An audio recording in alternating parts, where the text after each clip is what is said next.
Welcome to Chesterton Radio.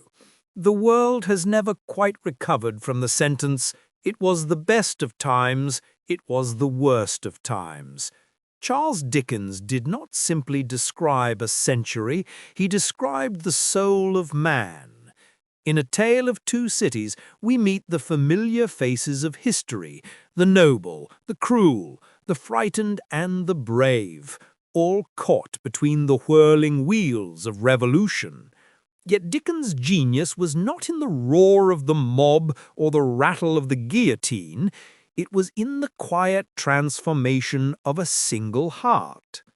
Sydney Carton, the cynic who becomes a savior, shows us that the world is turned upside down not by kings or crowds, but by one man who learns to love more than himself.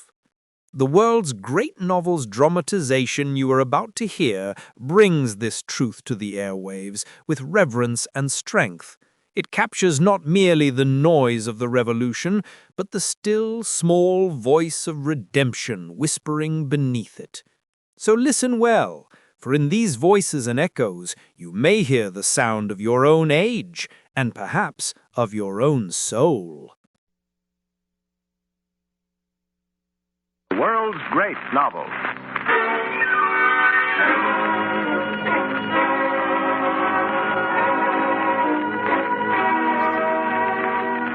The National Broadcasting Company presents the first episode in its three-part dramatization of Charles Dickens' thrilling story of the French Revolution, A Tale of Two Cities, another in its series of books that live the world's great novels.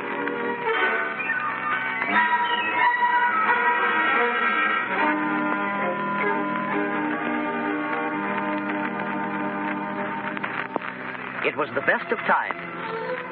It was the worst of times. It was the age of wisdom.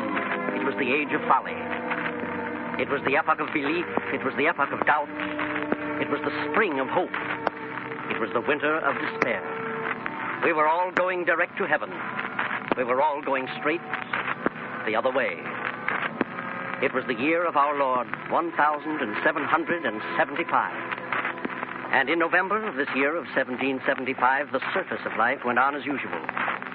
So, as usual, the heavy mail coach with its steaming horses made its slow way from London to discharge a single passenger, an orderly, methodical man of business, one Jarvis Lorry, from Tellson's Bank of London and Paris, at the Royal George Hotel at Dover. Before I go to my room, let me say there will be a young lady asking for me. Mr. Jarvis Lorry. When she comes... The young lady is here, sir. Already?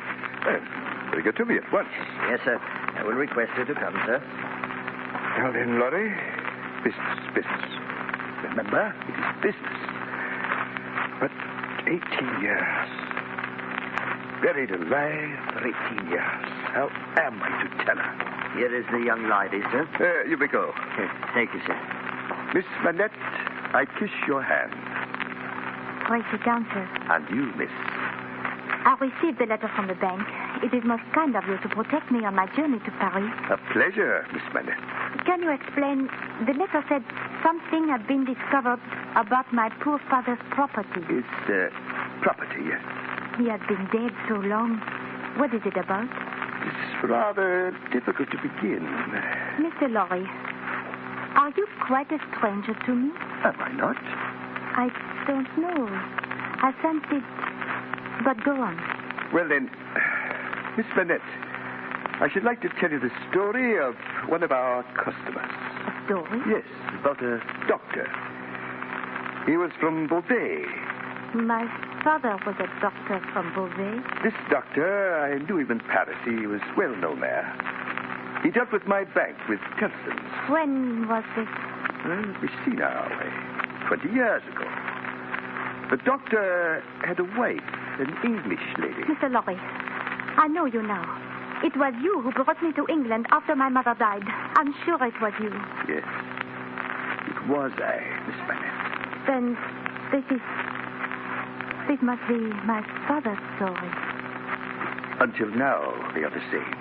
But now, miss, if your father had not died, if he had been spirited away, put in prison... What are you telling me? If this man had had a child... A daughter? a daughter. And if the doctor's wife had determined to spare her child any pain, had raised her in the belief that her father was dead. The truth. I pray you, sir, the truth. This is what your mother did. She tried to find him. She tried endlessly until her heart broke. But she left you to grow up beautiful and happy. She spared you the pain. And now, the letter. What does it mean? Miss Manette, your father has been found. Found. My father is alive? He is alive. That is why we are going to Paris. Alive? My father. Please, Miss Manette. I have been free. I have been happy. And he... You will make him happy now. You will bring him back to life and love and comfort. I have been free all these years. Why did he not haunt me? His ghost. Mr. Lorry, I am going to see his ghost. It will be his ghost, not my father.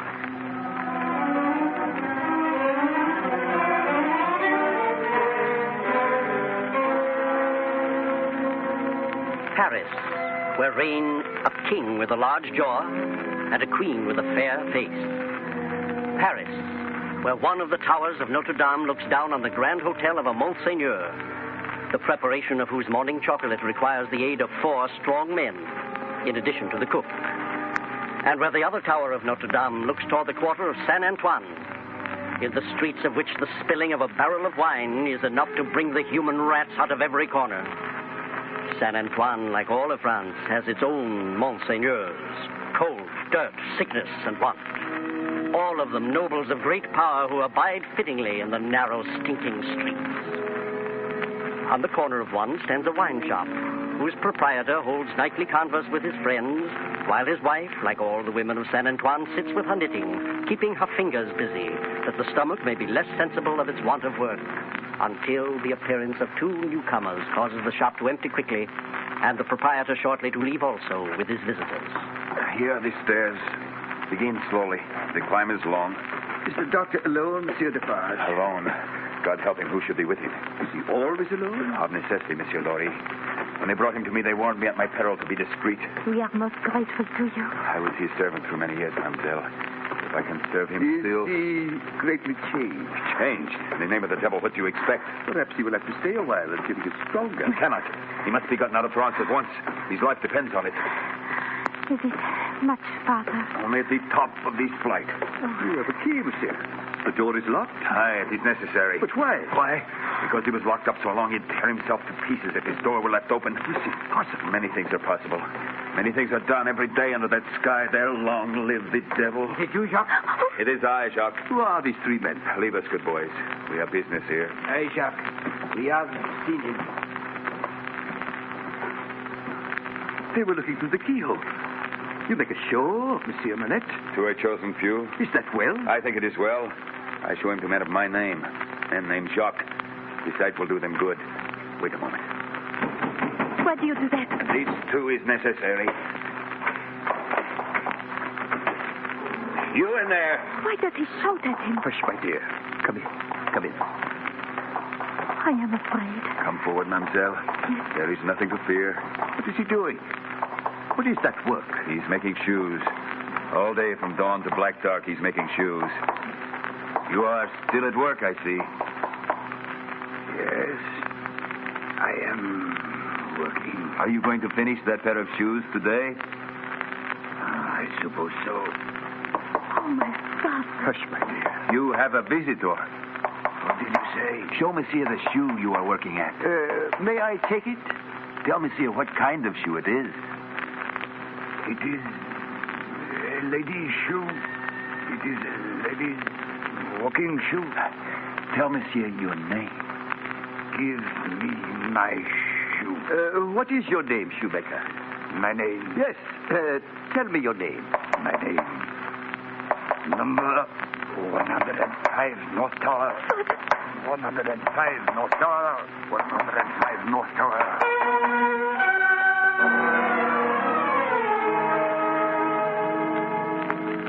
thus is the man buried alive for 18 years, dug out and recalled to life. Slowly, with loving tenderness in the years that follow, did Lucie nurse her father back to health and refire the full vigor of his prison-dimmed mind. At the end of 5 years came a day that he will afterwards remember. A certain day in a courtroom. Dr. Manette, you've heard the testimony against the prisoner, Charles Darnay. I have. You have heard Mr. John Barstead, the witness for the Crown, testify that the said Charles Darnay is a traitor to England by reason of certain documents he has delivered into the hands of the French government. Yes. You have heard your daughter, Miss Lucie Manette, testify that 5 years ago she met the accused aboard a packet ship which was bringing you from France. My daughter testified most honorably, as her tears must have proved. It is not our wish to oust Mr. Darnay. The court is not concerned with the manner of her testimony. Will you look upon the prisoner? You ever seen him before? Once, he called at my lodgings in London 3 years ago. You cannot identify him as your fellow passenger aboard the packet? I cannot, sir. Is there any special reason why you cannot? There is. You underwent a long imprisonment without trial in your native France, did you not, Dr. Manette? A very long imprisonment. On the occasion of your being aboard the packet 5 years ago, you were newly released? They tell me so. You do not remember? I remember nothing. From sometime during my confinement until I found myself living in London with my dear daughter, my mind is a blank. That will do, Dr. Manette. I wish to recall the Crown's estimable witness, Mr. John Barstead. John Barstead? John Barstead? Yes, sir? Mr. Barstead, you have declared that the servant of the prisoner discovered these traitorous documents in the prisoner's possession 5 years ago and reported them to you. He did his duty like I did mine. You are a courageous man. Now, you also declare that you saw the prisoner, Charles Darnay, take the mail coach for Dover shortly thereafter. I did. I only wish to impress your testimony on the court. Thank you, Mr. Barstead. You may stand down. Hold on a minute there. Huh? Who is this man? I am an associate of the counsel for the defense. Sydney Carton, at your service. I wish to ask the witness if he is quite sure it was the prisoner he saw. Of course I'm sure. It was him and no other. Did you ever see anybody very like the prisoner? Not to be mistaken. I will take off my wig. Look well at me and then at the prisoner. Could you not mistake me for him? Mr. Carton, you are trying to confuse my witness. He's confused already. I ask the court if what happens once may not happen twice. I ask the court if the witness would have been so confident had he seen me before. I ask the court whether it may not now try Sydney Carton for treason as sensibly as Charles Darnay.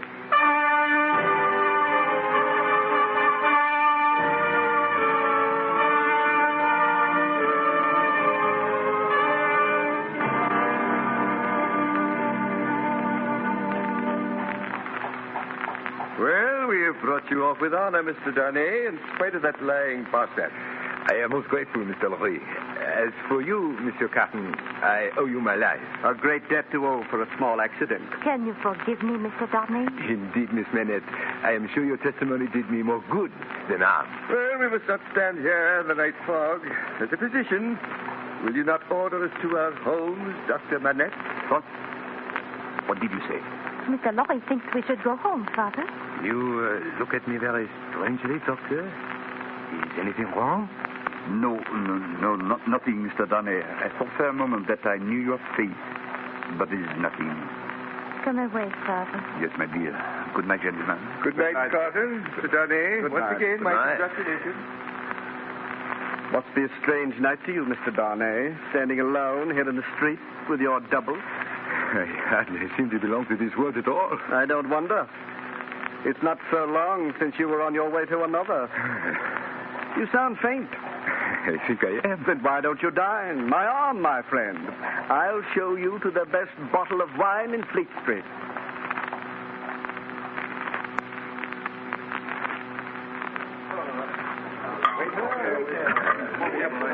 Are you back in the world yet, Mr. Darnay? I think so.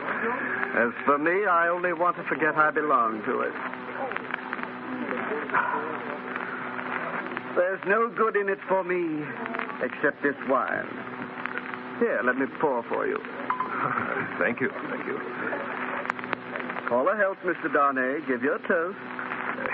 What toast? Why, it's on the tip of your tongue. I'll swear it is. Miss Manette, then. Miss Manette, then. That's a fair young lady to be pitied by and have weep for you. Worth risking your life for, eh? You remind me, I have not thanked you enough for giving me back my life. I want no thanks. Let me ask you a question, Mr. Darnay. Willingly? Do you think I like you particularly? You act as if you do, but I don't think you do. And I don't think I do. I'm beginning to respect your understanding. Nevertheless, I hope I may call the reckoning and part kindly with you. You may. And if you call the whole reckoning, order me another pint of this wine. I will. A last word, Mr. Darnay. You think I'm drunk? I think you have been drinking. You know I've been drinking. I know it, then. Then you shall know why. I'm a disappointed grudge, sir. A great lawyer gone wrong. The jackal at the lion's feast. I care for no man, and no man cares for me. You might have used your talents better. Maybe so, Mr. Darnay. But don't think too much of your own sober face. You don't know what it may come to. I thank you for the advice, Mr. Carton. Good night. Good night. More wine there. Good night, sober man. Do I like you? Confound you, Carton. Why should you like a man who resembles you? Much there is in you to like. Like a man who shows you what might have been. Change places with him, and you'd have been looked at by those blue eyes as he was. Have it out in plain words, Carton. You hate the fellow.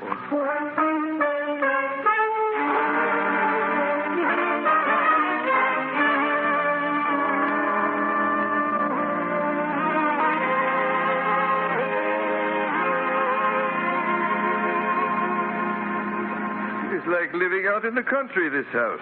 Is it not, Mr. Darnay? So is the magical corner of London, Mr. Loy. They're more magical because the good doctor and Miss Manette live here. I find it so, too. They should return soon. Have you seen the whole house? Yes. Mr. Loy, perhaps you can give me the answer to a question. I will try.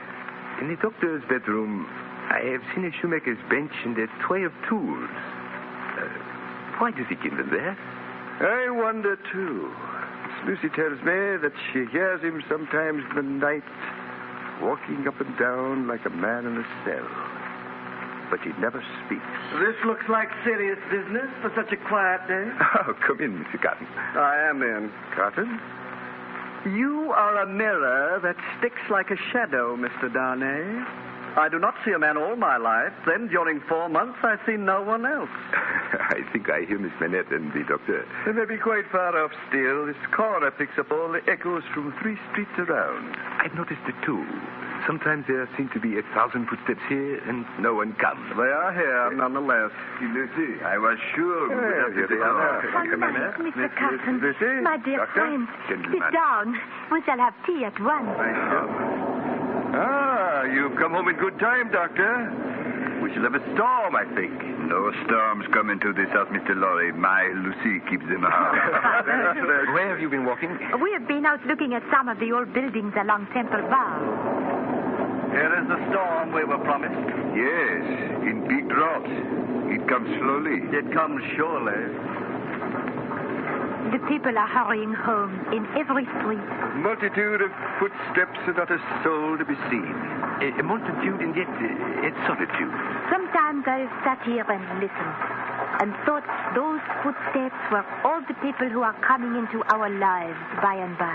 There is a great crowd coming, if that is so. Are they coming to all of us? only to you. It is only a fancy, Mr. Darnay, but I have thought into my life and my father. I take them into mine. Have a care, Mr. Carton. Speak not so warmly of the mob. I accept them. I ask no questions. It is a great crowd, and I see them by the lightning. And I hear them. Come one, come all. Come fierce, and come furious. The footsteps come, fierce and furious. And in the quarter of Saint Antoine, they herald another visitor, one who wants no part of a mob. Saint Antoine should be honored, but the honor is lost upon it. It runs away and pulls its children, when it can, from under the visitors' chariot wheels.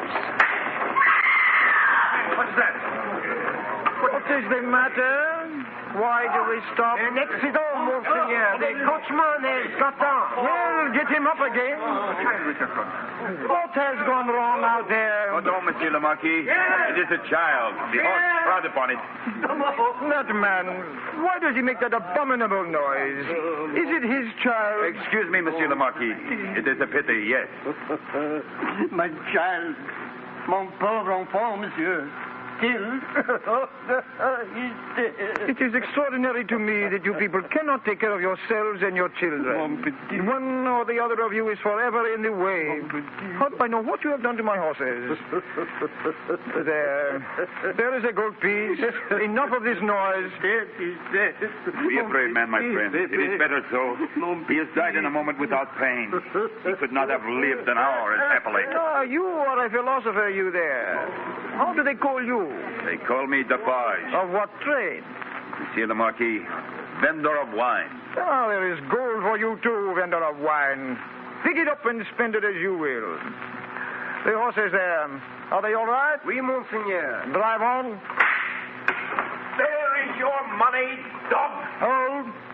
Hold the horses. Who threw that coin? Where is that man? You there, woman. You with the knitting. You stood near him. Ah, you dogs. I would ride over every one of you and exterminate you from the earth. Drive on there. To the chateau.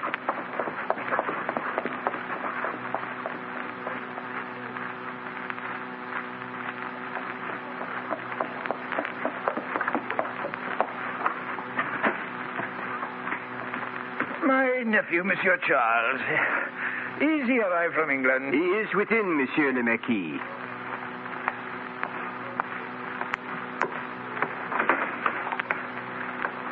Good evening, Charles. Or shall I say Monsieur Darnay? That is your name now, eh? Good evening, sir. I would have been here to receive you. There was an inconvenience in the village. Not a great one, I trust. Not as great as I'm sure you do trust, my dear nephew. As we drew up to the posting house gate, I noticed the people staring at my coach. There was one, a mender of roads. He told a strange tale of a man who had been clinging to a chain beneath the coach and who dropped off at the top of the hill and disappeared. Clinging to a chain? It is likely the road mender invented the tale to get gold. These lying dogs. You will not search for the man then? To what purpose? You have been a long time coming, Charles. But I am back now, for my old purpose. Though it may carry me to death. Oh, that is not necessary, Charles. Not to death. But you would not pull me back from the brink. I am sure your diplomacy will stop at no means to prevent me from attaining my purpose. Please recall that I told you so long ago. I recall it. Oh, thank you. What was that? Huh? Where? Outside the blinds. Open them. I see nothing. Well, then. You were thinking of the man under the coach? I was thinking of nothing. You were saying... I was saying that it is a good thing for me that you have no longer the king's ear and could not have me thrown into prison. It is not a good thing, Charles.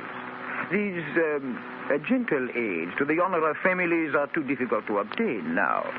It used not to be so. Once we could assert our station properly. We've asserted our station enough to make Evremont the most detested name in France. Ah, let us hope it is so.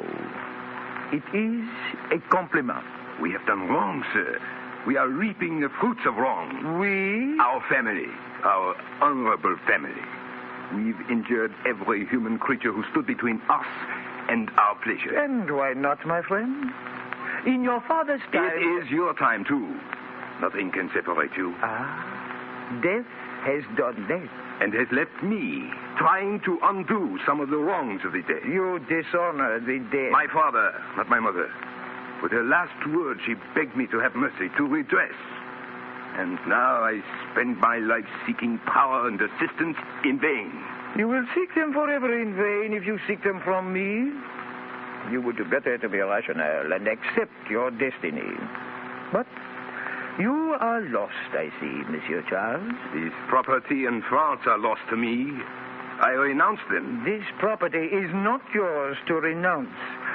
Not yet. But when it is, I shall abandon it. It is a wilderness of misery and ruin. There is a curse on this land. You prefer England, for example? Yes, England. Where I bring no disgrace to the family, nor it to me. England is very attractive to you, seeing how badly you have prospered there. I can thank you for my prospering there. I know who paid Bassad to accuse me. But England is my refuge. And the refuge of many. You know another Frenchman who has found refuge there? A doctor? Yes. With a daughter? Yes. Yes. So commences the new philosophy. Oh, you must be fatigued, Monsieur Darnay. I will have your chamber lighted. Good repose.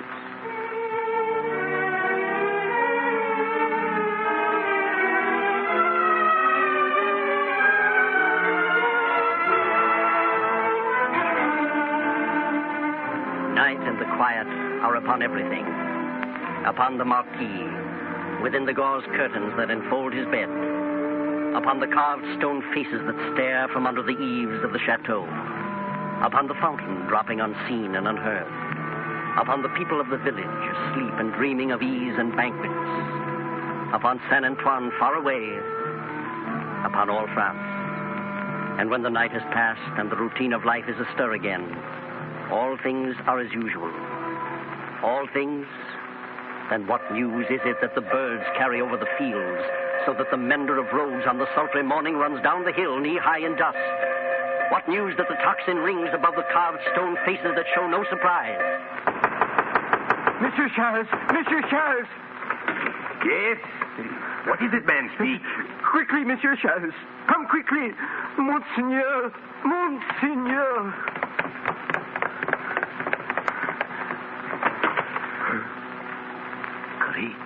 I found him so, monsieur. A knife. 3 halves. So, uncle, stone faces have a new companion. What is that paper on the knife? Drive him fast to his tomb. This from a man called Jacques.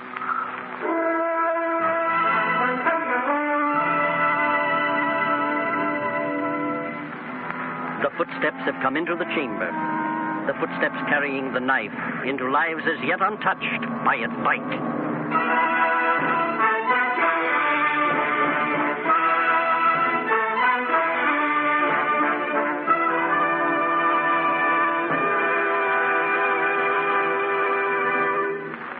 A Tale of Two Cities by Charles Dickens is one of the world's great novels brought to you each week by the National Broadcasting Company. Listen next week to the second episode of A Tale of Two Cities. And don't forget that your local public library can be the source of great entertainment. To enhance your enjoyment of this series, we recommend the Handbook of the World's Great Novels, which you may obtain by sending 25 cents to World's Great Novels, Post Office Box 30, Station J, New York 27, New York. That's Post Office Box 30, Station J, New York 27.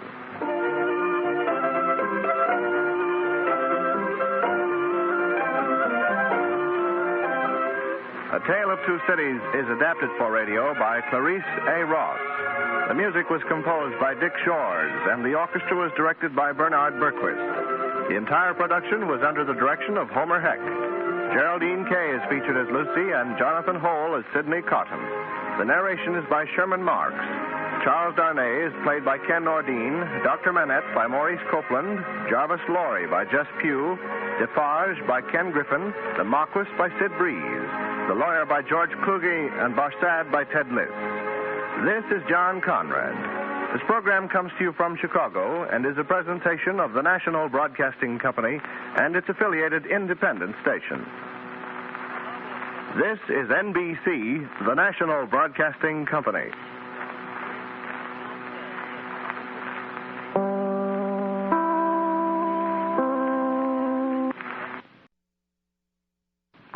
The world's great novel.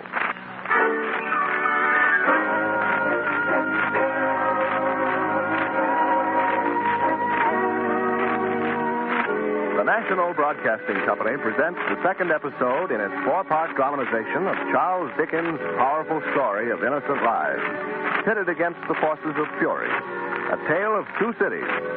Another in its series of books that live, the world's great novel.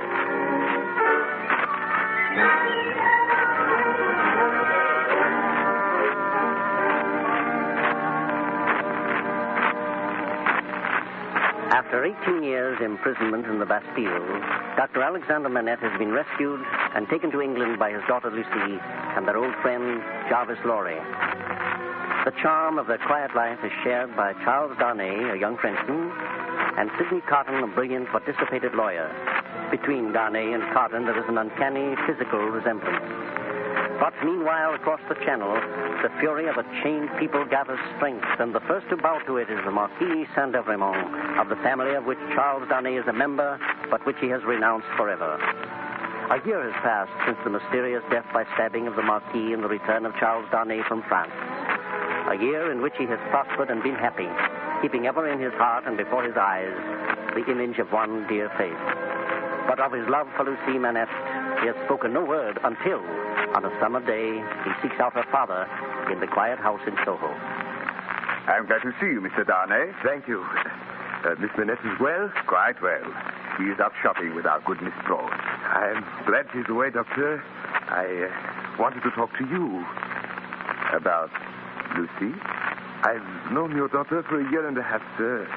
I've held her in the deepest respect. It is painful for me to hear her spoken of in that tone. A tone of great love and admiration, Doctor. I believe you. Shall I go on, sir? Yes, go on. You know what I'm going to say. If there is any love in the world, I love your daughter. Have you spoken to Lucie? No. Nor written? Never. I know what she means to you. I've waited as long as I could. I thank you for that. I know that to bring my love between you is almost a sacrilege, but I do love her. I know. Do not think I have any idea of taking her away from you. I, too, am an exile from France, driven from home by my despair at the oppression of the people. I only ask to share your life and your name. You speak well, Charles Darnay. Tell me, do you think my daughter loves you? I do not know. Nor do I. And you want to go to her now with my knowledge? That, and one promise. What promise do you want? Only that you will make her understand what I've told you.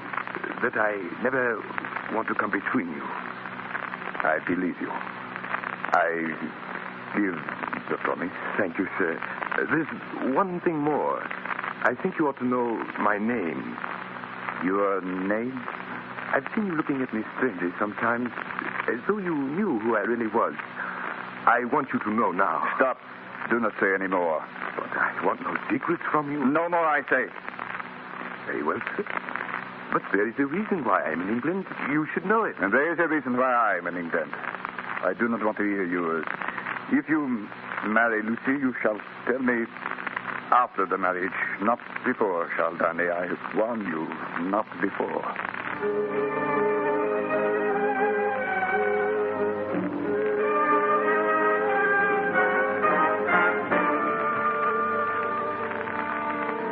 one heart which dares to hope and so goes properly about its delicate mission. But there is another which does not hope and can afford to be more direct. I fear you are not well, Mr. Carton. May I get you some tea? The life I lead, Miss Manette, is not conducive to good health. Then why not change that life? It's too late for that. I shall never be any better than I am. Is there nothing I can do to help you? Nothing. Forgive me, Miss Manette. But will you hear what I want to say to you? If it will do you any good, dear friend, it would make me very glad. God bless you for your sweet compassion. Don't be afraid to hear me. I'm like one who died too young. All my life might have been. Oh, no, Mr. Carton. I'm sure the best part of it might still be. If it had been possible, Miss Manette, that you could have returned the love of a drunken, wasted scoundrel. Please, you do yourself wrong. I know you can have no tenderness for me. I'm thankful that you don't love me. I could only have pulled you down to disgrace with me. I'm thankful that it cannot be. Can you understand that? If you forgive me, but if you love me, have I no power for good with you at all? None whatever. Let me say what I've come to say. You would have reclaimed me if anything could. You were the last beautiful dream of my misdirected soul.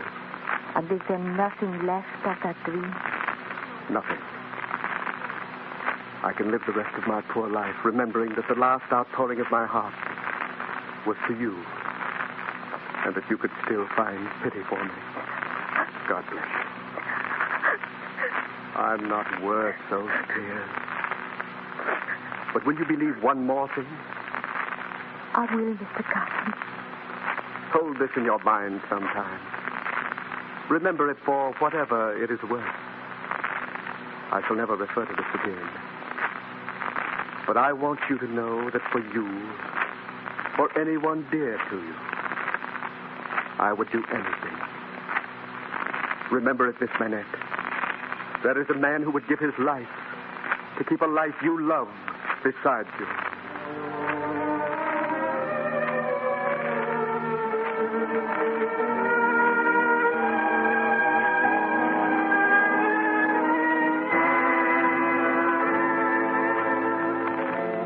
Thus life in Soho continues with some few differences. And in Paris, in the wine shop of Monsieur Defarge, Quarter Saint-Antoine, matters also are not quite as usual. For 3 days there has been early drinking and late drinking, and the wine which is thin at the best of times must now be sour as well. For the faces of the drinkers are dark over the measure, but through it all, the proprietor's good wife, Madame Defarge, presides with her knitting, implacable. Not so her husband, who, as the shop empties late on a hot night, shakes his head as though to clear away the foulness which is over all. The air is heavy tonight. 21, 22, 23. Someone did not pay. Yeah. Oh, you are fatigued. They are only the usual orders. I am tired. You were upstairs a long time with a tree named Jacques. How goes the matter? Long live the devil. You saw him who came in this morning? The mender of roads who lives near the Chateau de Vremont? Oui. Well? He came to tell us about Gaspard. He knew Gaspard? We saw him a year ago, when Gaspard's child was killed under Evremont's carriage, and he avenged it with a knife in Evremont's heart. But Gaspard's real name was not known. He was just called Jacques, as always. Oui, but the police knew his description, so they looked for a man, not a name. And they got him. For a whole year. The pity of it. Spare him your pity. There's no more use for him. Dead? And lucky, the only home. How say you then? I say to be registered for destruction.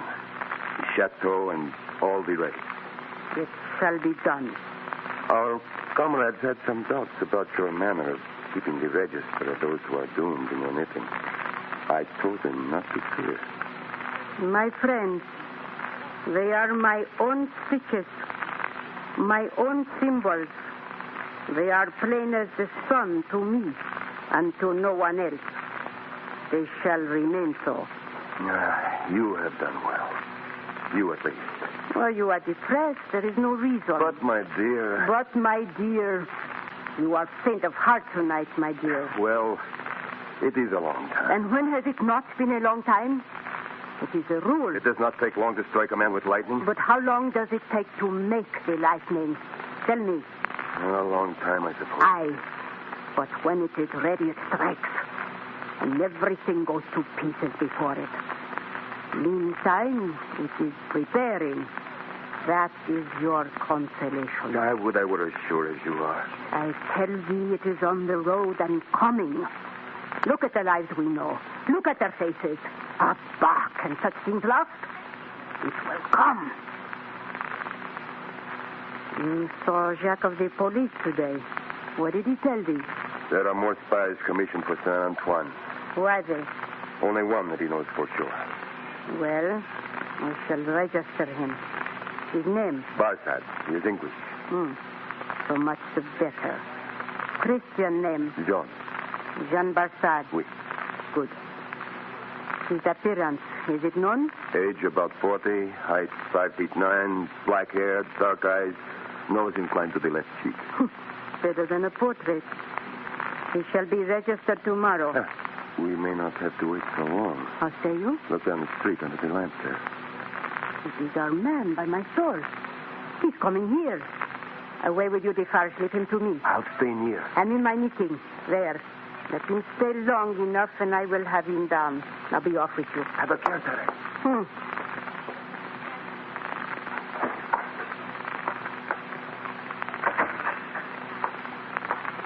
Good evening, madam. Good evening, monsieur. A little glass of cognac, if you please, madam. At once, monsieur. You knit with great skill, madam. I am accustomed to it. Pretty pattern, too. You think so? Decidedly. Here is your wine. You have a husband, madam? I have. Business is bad? Very bad.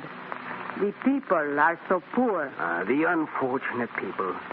So oppressed, too, as you say. As you say. Of course. This business of Gaspard's execution, what a pity. My faith, if a man must use a knife, let him pay for it. But there's much sympathy for him in the neighborhood, is there not? Is there? Surely you must know that... Good evening, monsieur. Oh, good evening, Jacques. You deceive yourself, monsieur. My name is not Jacques. I am Ernest Defarge. It's all the same. Well, I was just saying to madam, they tell me there's much sympathy in Saint Antoine for poor Gaspard. I know nothing of it. You seem to know this quartier better than I do. I'm so interested in the poor people. And by the by, Monsieur Defarge, I know your name of old. Indeed? You were Dr. Manette's old servant. You had charge of him when he was released, didn't you? Why, That is the fact, certainly. His daughter came here, and Mr. Monsieur, as he called, Laurie of Telson's Bank. Such is the fact. Well, I've known them in England. You hear from them now? Not anymore. They have taken their road and we ours. Oh, quite so. Well, Miss Manette is to be married. Was pretty enough to have married long ago. Well, she is marrying now, and to a Frenchman, one Charles Darnay. Darnay? Well, that's not his real name. Oddly enough, he's a nephew of the very Marquis Saint-Evremond for whom poor Gaspard was unsurvived. What do you say, the nephew? It is time to close the shop. You have finished your wine, monsieur? Assuredly.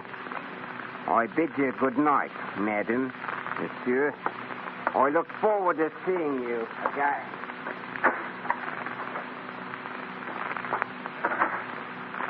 You gave too much away. Why did you show surprise? Could I help it? Can it be true?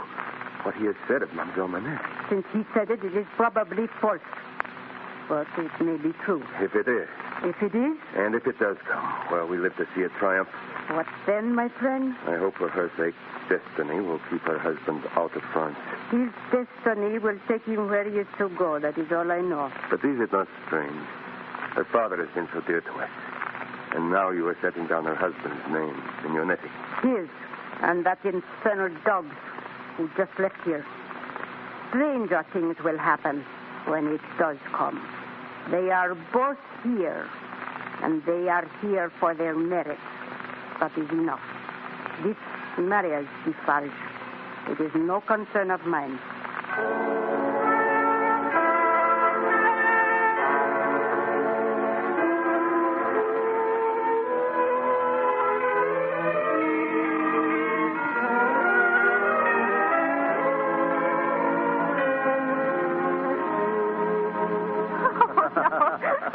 Oh, come now, Mr. Lorry. Once is enough to kiss the bride. Not such a lovely bride as this. Oh, you are too flattering, dear Mr. Lorry. Nonsense. Lord bless me, weddings make a man think of all he has lost. To think there might have been a Mrs. Lorry. Oh. My friend, you were a bachelor in your cradle. Well, if so, I was very unhandsomely dealt with. Very Come now, what is keeping the doctor and your husband? Oh, they have been in father's study for half an hour. I don't know what they can be talking about. It's time for us to go. Oh, a little good advice to young bridegrooms, most likely. Oh, Mr. Carton. Well, here they come at last. Our honeymoon couple will miss their ship, Doctor. Yes. Yes, it is time. Father, are you all right? You're sure you will be all right if I go? Of course, my darling. Laurie is right. You must leave now. You feel very late. It's only for a few weeks, dear. Off with you now, or we'll all be weeping like women. Guard our treasure well, Charles. Never fear, Mr. Laurie. Come, Lucy. Oh, Father. Enough, my dear. Take her, Charlotte. She's yours. Come, my darling. Yes, Charles. Goodbye, Father. Goodbye, dear friend. Goodbye. Goodbye, Lucy. Goodbye, Charles. Well, I think our Lucy will be a very happy woman, old friend. That's a fine young man. What did you say? I say Charles is a fine young man. Yes, a fine man. You look as though you could do with a drink, Doctor. Shall we three go and dine somewhere? Oh, an excellent plan. You must excuse me. I think I'm a little tired. I'd better stay here. Some tea, then. Shall I ring for it? No, nothing. Do not trouble yourself. I go into my room and lie down. I shall be better presently. I don't like this, Mr. Carton. Have you ever seen a man so pale? Not such a good idea of mine, that dining out. I only meant it to get his mind off of... Off of what? That's what I can't say. What think you? The fellow creature's mind is too deep a mystery for me, Mr. Carton. I'm a man of business. Listen. That's hammering. Quickly, Carton. Already we are too late. Dr. Manette. Doctor. What is this? His old prison days. They are back on him. The shoemaking. Dr. Manette, look at me. Let me be. This shoe, it should have been finished long ago. Dear friend, you must stop this. Look at me. Do you know me? This shoe, I must work. But this is not your occupation. Do you know who you are? Think, my friend. Number 105, North Tower.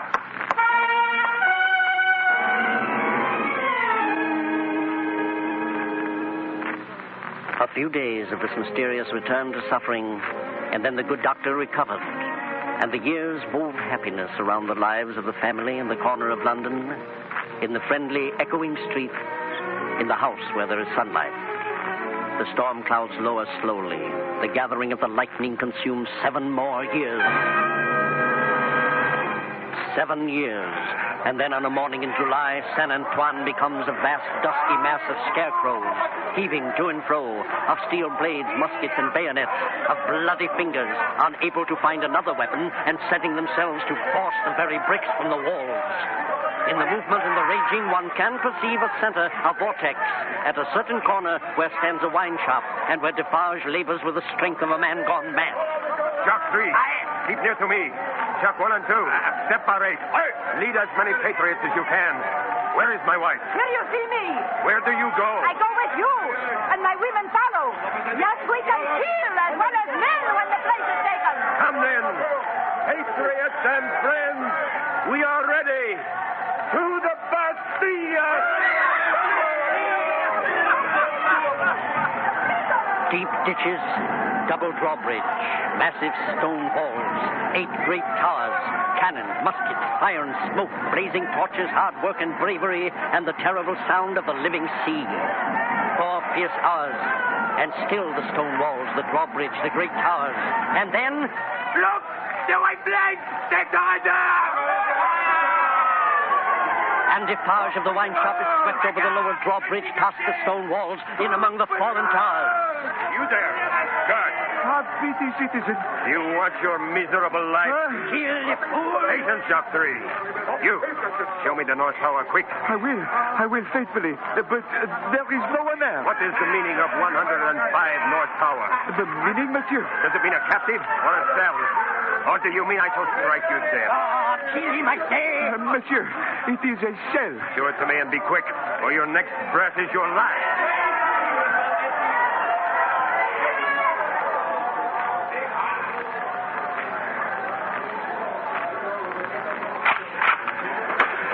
This is the place, 105 North Tower. I cannot see a step into this hole. Here, you. Pass that torch along the wall so I can see them. Oh, oui, monsieur. What do you find? Look here, Jacques. Letters. A.M. Alexandre Manette. It must be. We must search this place. Give me your crowbar, Jacques. What are you going to do? The stool and the table. I'm going to smash them to... Rip open that bed and hunt through the straw, Jacques. Hold a light higher for him, you. Try the chimney. I'm about to. Not in the bed. Now then, the hearth. Closer with the light there.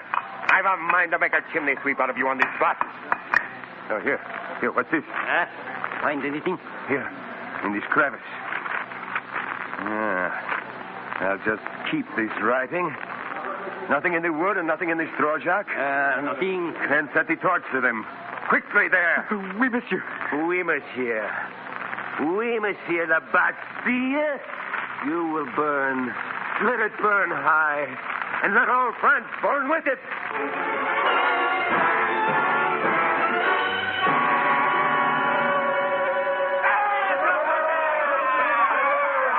The torch is lighted and the flames sweep.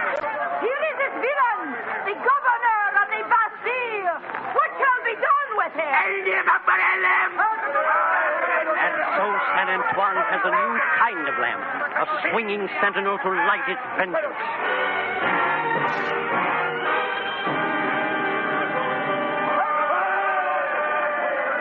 Listen, everyone. There is news. What news, my husband? Does everyone recall old Foulon, who told us if we were hungry, we might eat grass?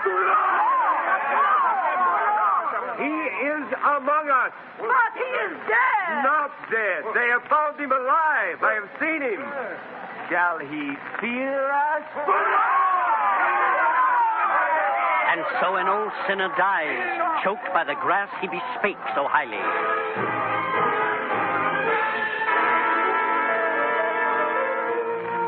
3 years pass in which the flames of France climb high in their fury.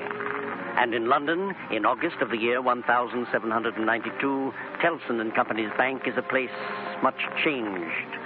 In the 150 years of its existence, it had prided itself on its quiet, its stuffiness, its manner of doing things in the slowest possible way. But in this year, when Monseigneur, lately of the nobility of France, Monseigneur, multiplied hundreds of times, finds himself no longer comfortable at home, when he and his money are scattered far and wide, he must have a gathering place, and his headquarters in London is Tellson's Bank.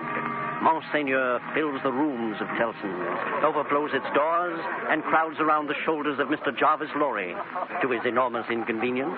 In my 50 years with this bank, Mr. Darnay, I've never seen such a deal of custom as this. The French nobility have a fondness for Tellson's, Mr. Lorry. This is where their money used to be. It quite fatigues me, all this hurry. Only half an hour left until closing, and I have so much to finish up. About this journey of yours, Mr. Lorry, again, I must suggest That I am too old for it, eh? travel is so uncertain. Paris may not even be safe for you. No one will interfere with an old man like me, Mr. Darnay. I know Tellson's business in Paris better than anyone. It's necessary that I go. I wish I were going myself. And you, a Frenchman born, wishing you were going to France at this time? Well, I'm not going, and you are. And I must.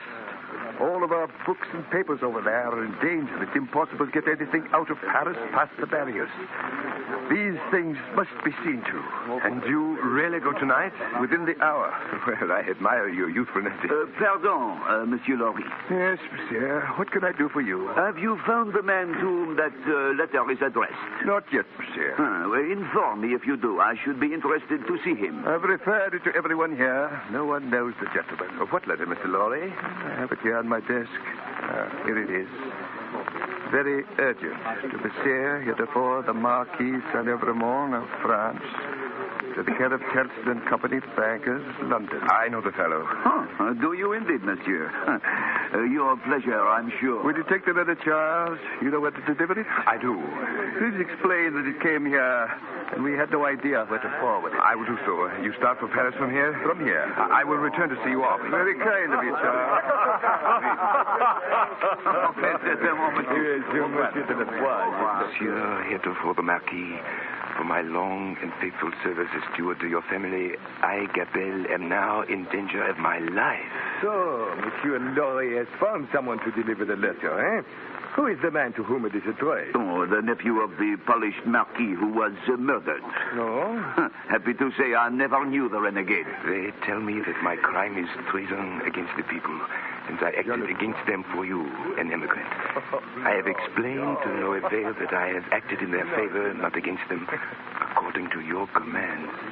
They only say I have acted for an immigrant, and where is that immigrant? And so the clever nephew abandoned his post some years ago. No, infected with the new doctrines, I gather. He opposed the Marquis, abandoned the estates, and left them to the Russians. Ah, most gracious monsieur, where is that immigrant?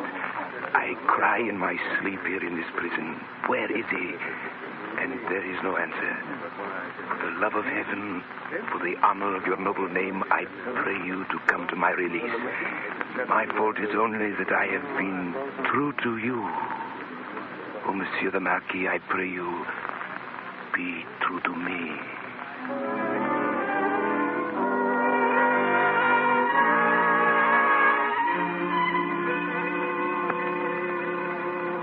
Well, Charles, I'm ready to go. Mr. Lorry, can't I persuade you? No more of that, my dear boy. Give my love to Lucy and the little girl. Take precious care of them until I come back. I'll try. Have you delivered that letter I gave you? I have. Will you take back an answer? Yes, if it is not dangerous. Not at all, though it is to a prisoner in the Abbey. What is his name? Gabelle. And what is the message to the unfortunate Gabelle in prison? Simply this. He has received the letter. He will come.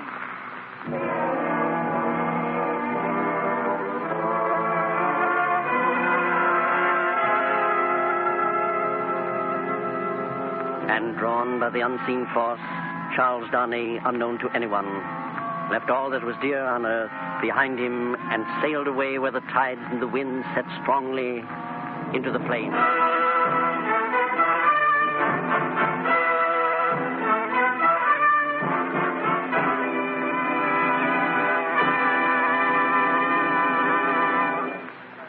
A Tale of Two Cities by Charles Dickens is one of the world's great novels brought to you each week by the National Broadcasting Company. Listen next week to the third episode of A Tale of Two Cities. And remember that there is a world of information and entertainment to be found in your local public library. To enhance your enjoyment of this series, we recommend the Handbook of the World's Great Novels, which you may obtain by sending 25 cents to World's Great Novels, Post Office Box 30, Station J, New York 27, New York. That's Post Office Box 30, Station J, New York 27.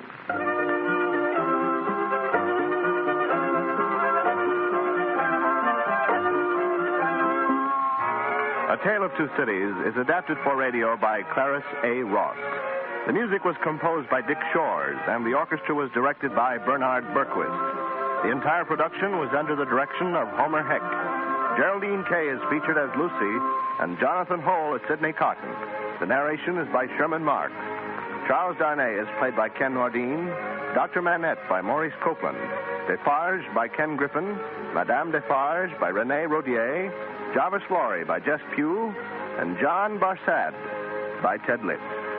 Others were Donald Gallagher and Bob Smith. This is John Conrad. And this program comes to you from Chicago and is a presentation of the National Broadcasting Company and its affiliated independent stations. This is NBC, the National Broadcasting Company.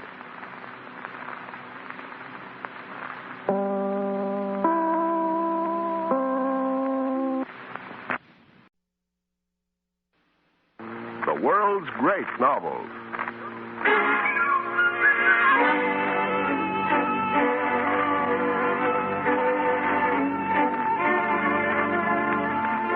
The NBC University of the Air presents the third episode in its four-part dramatization of Charles Dickens' A Tale of Two Cities. Another in its series of books that live, the world's great novel.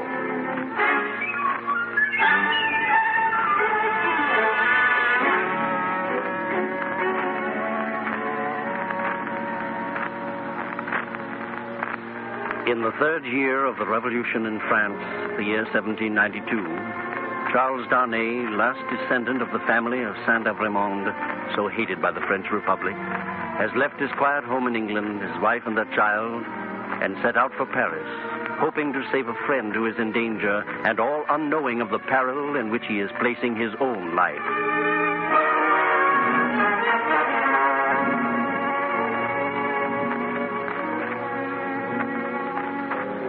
The traveler fared but slowly on his way from England towards Paris in the autumn of the year 1792. For every town gate and village taxing house had its band of citizen patriots ready with muskets to stop all comers and goers, inspect their papers, send them on or stop them as their fancy deemed best for the good of the new republic of liberty, equality, fraternity, or death. Charles Darnay had not gone far when he realized that for him there was no turning back along that road until he should have been declared a good citizen at Paris. And he admitted to himself that had he known of the difficulties, he might not have made the journey. Still, he had no fear of danger, even when at Beauvais he was forcibly provided with an escort of two patriots. And as the three rode on to Paris, he realized the seriousness of the situation only when they were stopped at the barriers of the city. Hold there, citizen. Not so quickly. Where are the papers of this prisoner? If you please, citizen. Well? I am no prisoner, but a free traveler. These men are my escort. Where are the papers of this prisoner? I have them, citizen. Voila. In my cap. Here they are. Let me see. What? Charles Darnay. You are Charles Darnay? That is my name. You will dismount from your horse and come with me. Citizen, it is imperative. You will dismount from your horse and come with me. You two men may return to your village. Vive la République! Vive la République! Can you not see that my papers are in order? Follow me into the guard room.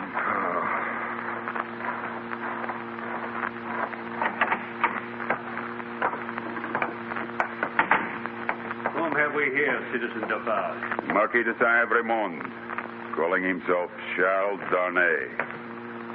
This is Evremond? This is the man. So, your age, Evremond? 37. Married, Evremond? Yes.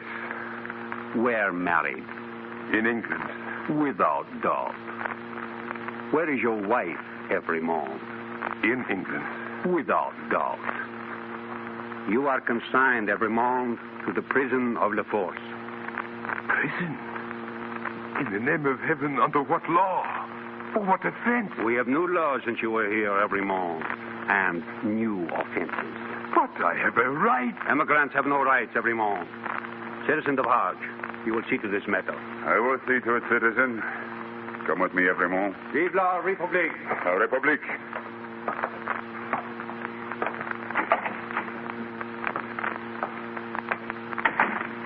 This way.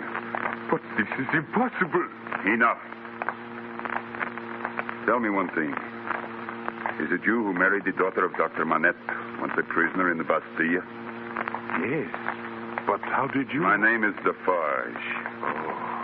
I keep a wine shop in the Quartier de Saint-Antoine. You have heard of me? Defarge. Yes. My wife came to your house many years ago to find her father. In the name of this shop, female called La Guillotine, why did you come to France? I hardly know now. I am lost here. Will you help me? No. Tell me one thing. When I am in prison, shall I be able to communicate with anyone? You will see. What, I am not to be buried there? What then? Other people have been buried in worse prisons before now. But never by me, Citizen Defarge. Please, it is important to me that one thing be done. There is a Mr. Laurie here in Paris with Kelton's bank. I only want him to know that I am in prison. Will you do that for me? I will do nothing for you, Evremont. My duty is to my country and the people. I am the sworn servant of them against you. No, I will do nothing for you. Voici, the prison of La Force.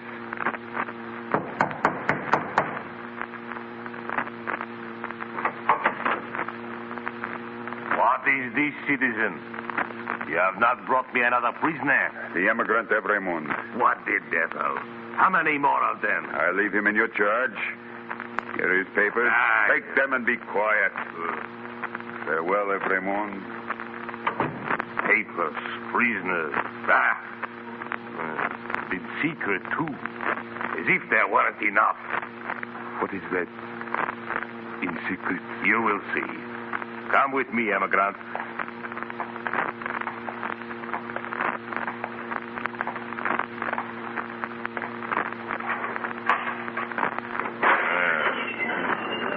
In here, Evremont, with the rest of the nobility. See, my friend, a new companion in misfortune. I welcome you, good sir, to La Force. Thank you, monsieur. The Vicomte de Sèvres, at your command.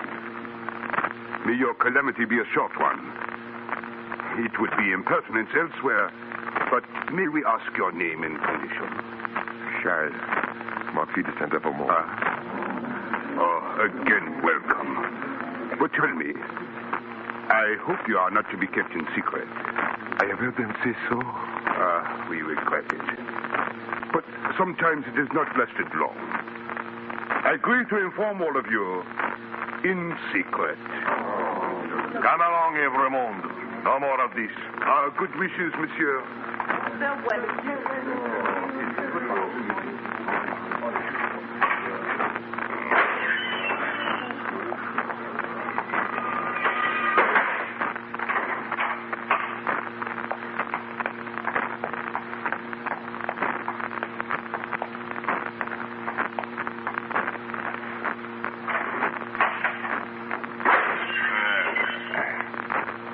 This is your cell. Means alone, then? Secret? Why am I to be alone? How do I know? I can buy pen and paper. Such are not my orders. You can buy your food and nothing more. Get in. Get in!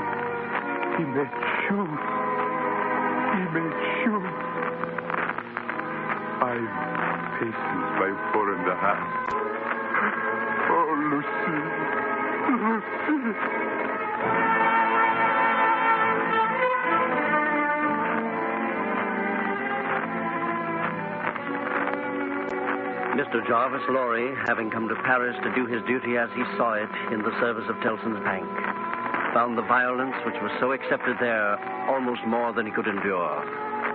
He therefore stayed close to the bank, which occupied one wing of a building formerly the town palace of a great noble, whose servants had surrendered it eagerly to the uses of the Republic to absolve themselves from the sin of having drawn his high wages. Mr. Lorry even kept his lodgings in one of the bank's rooms, and the patriotic character of the rest of the building gave him a kind of security there. Still, when the nights fell, and he sat listening to the unearthly noises of the city, he would shiver and keep his blinds tightly closed and start whenever the great bell sounded at the gate. And it was thus his two visitors found him. Yes? Who's there? Lorry, thank heaven you are here. Manette. Lucie, what are you doing here? What's happened? Oh, my dear friend, it is my husband. It is Charles. Charles? What of Charles? I left him safe in London. He is here. Here? In Paris? He left London without telling me. Sent me a letter after he was gone. We came as quickly as we could. Is anything wrong? Mr. Lorry, he is in prison. Great heavens. They arrested him at the barrier. How did you find this out? It was father. I was a Bastille prisoner, Lorry. Remember? It is a kind of charm now. We were stopped a long time. Poor little Lucie. She was so frightened. You haven't brought the child. She is here. And Miss Prose, too. Prose would not stay behind. We had to bring them. But that was madness. Mr. Lorry, have you heard anything? Do you think he is safe? About Charles, I know nothing. Well, you say that as if he... You must be calm, my dear. Nothing can be done tonight. I don't know what can be done. I know, my friend. There is not a patriot in France who does not love me for my old pain. You think you can help me? I'm sure of it. My name got us past the barrier. My name will free Charles. What is that sound? It is coming from the courtyard. They are back again. Every hour they're back. Lucie, come away from the window. Don't look out. Don't. I will. I must know. Father! My dear, what is it? Lorry, what are they doing? Oh, the crowd and that grindstone. Well, you have seen it now. They come to sharpen the knife. Knife? They are murdering the prisoners. Oh, Charles. Doctor. Oh, no. If you're sure of what you say, if you really have some power, go down there. Have them take you to the prison. Which prison is it? La Force. La Force! Hurry, Manette, hurry. Yes, I will go at once. Keep Lucie here. Keep her safe. Lucie, my dear, come away from the window. No, I must look. If anything happens to Father... Courage, my dear. There he is. They are at the center of the crowd. They are listening to him. Help for his children. Help for every man. Vive Manette, the Bastille prisoner. They'll take him to the prison. There may be some hope. May heaven speed your father on his errand.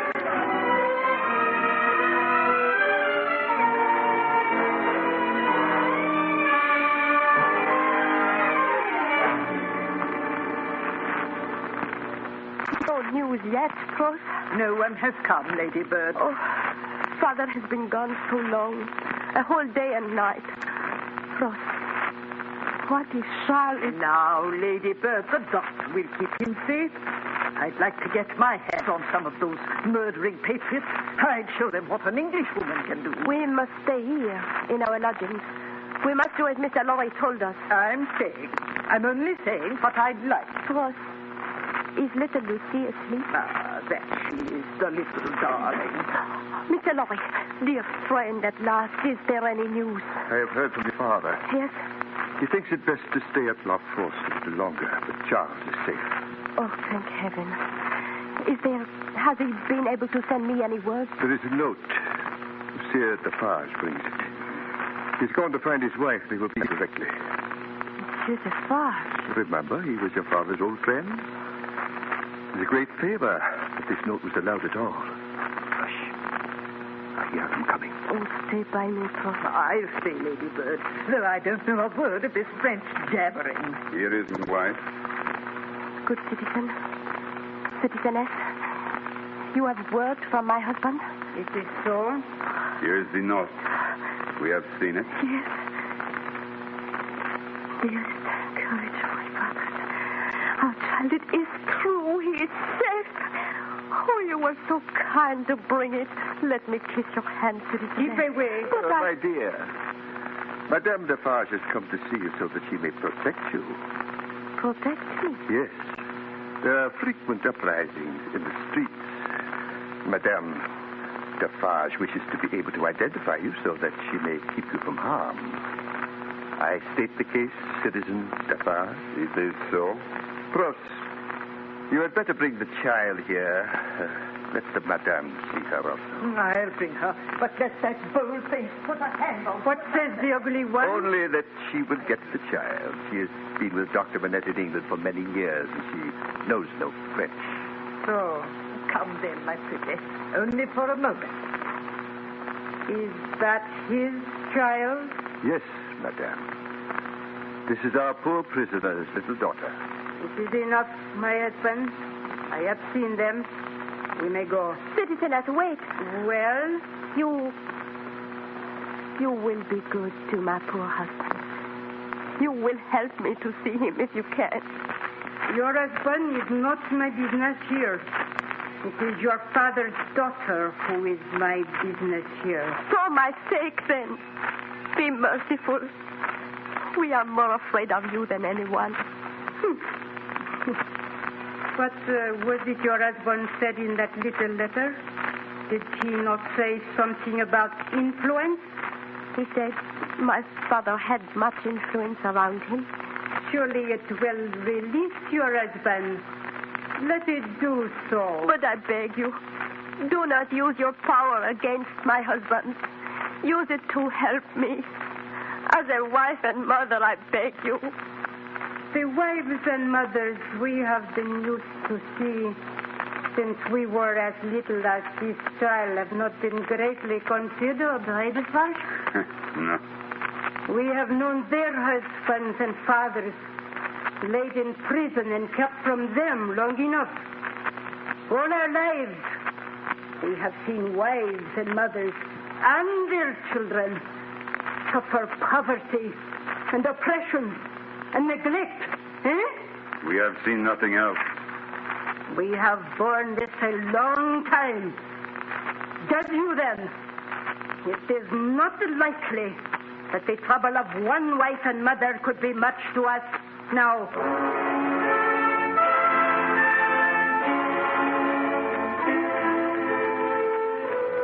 And so in that strange world, more of the dead than of the living, there passed a year and 3 months. A year and 3 months in which, through all France, there was no pity, no peace, no pause in the relentless terror, in which one hideous figure grew as familiar as though it had come into being with the foundations of the world. The figure of the sharp female called La Guillotine. But through the darkness of that time, Dr. Manette moved coolly, confidently, ministering to the hospitals and the prisons. A new strength in him, born of his old suffering, sustaining his belief that one day his power and influence would deliver the husband of his child. And through it all, Lucie carried on her household and cared for her daughter and kept her grief within herself. Except sometimes during the 2 hours of every day when she stood in a certain alleyway below the walls of the prison of La Force, where she could be seen by but could not see her husband. The alley was all vacant wall and emptiness, but for the hovel of a wood sawyer, who kept himself busy and apparently noticed her but rarely. Walking here again, citizeness? You see me, citizen? Yes. Forever walking. Forever looking up at those brave walls of the fortress, eh? You mistake, citizen. May one not walk? Oh, indeed. It is not my business. You have a child with you sometimes. She is not here today? No. And the little citizeness walks too and looks up. Well, many can look in, many can go in, but few can come out, except to take the jolly ride in the little cart. Oh, she is a brave barber, our little Saint-Guillotine. It is so? Hmm? Yes. Brave. Yes, but she is not my business. My work is my business. My saw. I call it my little guillotine. Watch here. And off comes his head. Oh, no. This is the firewood guillotine. Yes, see here again. And off her head comes. And all the family. Oh, yes. A brave barber. She will shave them all as quick as firewood. And vive la République.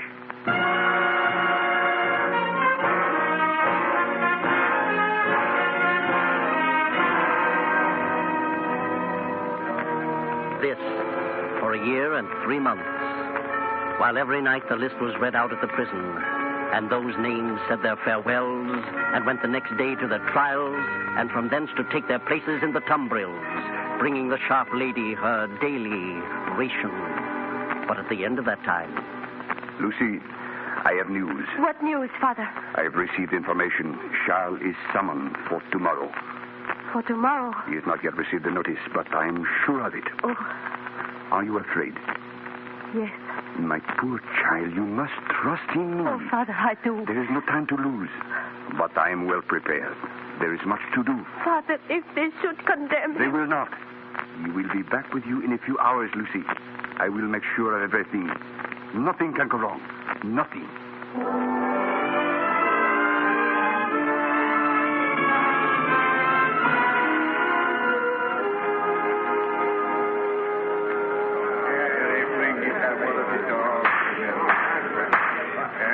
Charles Evremont, called Darnay.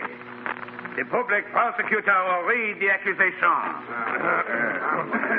Charles Evremont, called Darnay, is accused by the Republic as an immigrant, a friend to England, and an enemy of the people. His life is declared forfeit to the Republic. The people's decree having banished all immigrants on pain of death. Will you plead guilty, Evremont? So please the court, not guilty. Did you not live for many years in England, Evremont? I did. Then why are you not an immigrant? Because I left of my own free will, to live by my own industry instead of by the industry of the people. But you married in England? I married a French woman. Her name and family? Lucie Manette, only daughter of the good physician, Dr. Manette. Truly, the doctor is a good man. But why did you not return to France before you did? I had no means of earning a living here. I returned only to save a friend, an old servant who was in danger. Is that criminal in the eyes of the Republic? No! Where is that man? As the court knows, I was unable to rescue him. But there was a letter from him among my papers. I trusted it in the court's possession. It will prove what I have said. That will do, Evremont. Call the witness, Alexandre Manette, physician. Vive le docteur! Vive le docteur! Poor Capel. If he had lived, doctor, I came to save him and he could save me today. I have seen to it that his letter is on the president's bench. Now, it is my turn. Dr. Manette, you have known the accused for many years. He was my first friend in England. He has always been devoted to my daughter and myself. What do you know of his friendship with the enemy English government? Friendship? He was tried for his life in England as its foe. Truly, this Evremont is not our enemy. It cannot be our enemy. You are sure of this fact, Doctor? Monsieur Laurie of Telsonsbank is here in the court. He will stand by me. He, too, was witness at the trial. Enough, citizen president. Let the votes be counted. What is your vote, then, citizens? Live Evremont! Freedom for Evremont! Live Evremont! Freedom for Evremont! Freedom for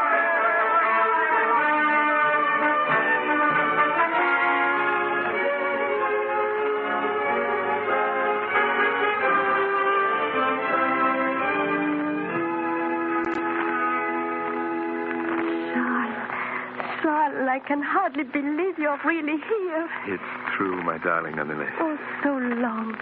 Such a terrible long time. And for me, when I had no one. But it is over now. Yes. Yes, it is over. Thanks be to God. I have thanked him, Father. I've thanked him on my knees as I prayed to him all the while. And you, Doctor, no other man on earth could have done what you did for me.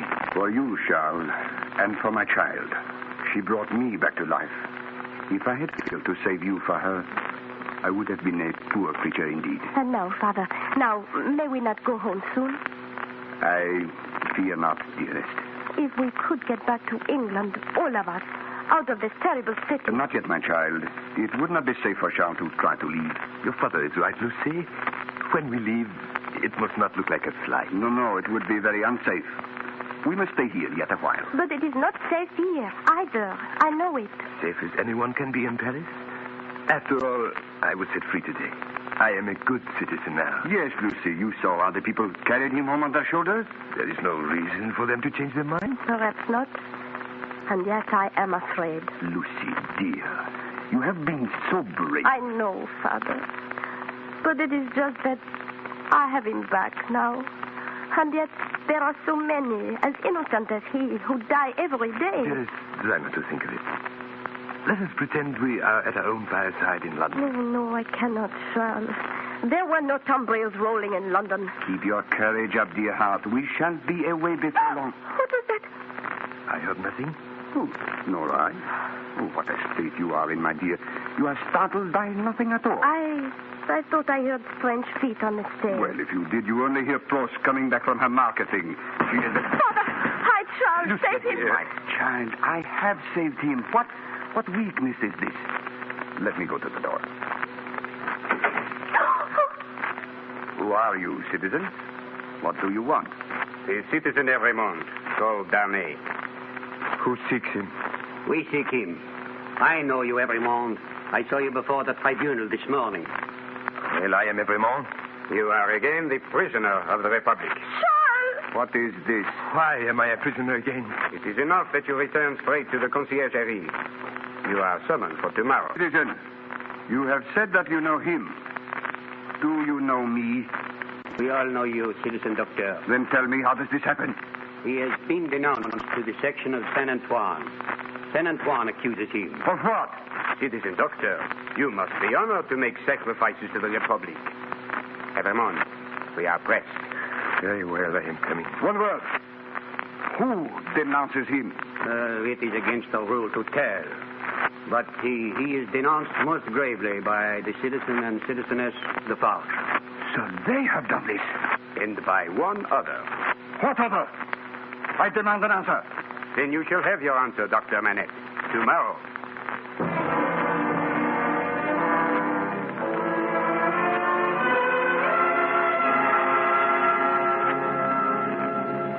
A man may have his foot even past the door-sill of freedom, but Saint-Antoine has waited a long time.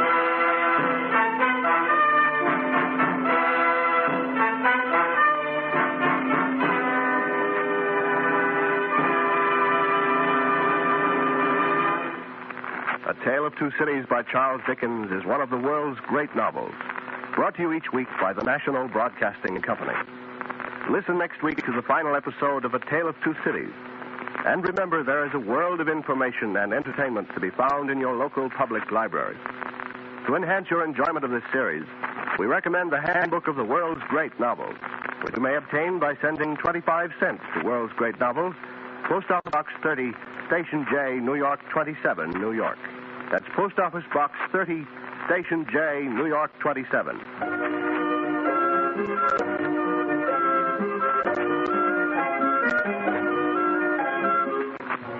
A Tale of Two Cities is adapted for radio by Clarence A. Ross.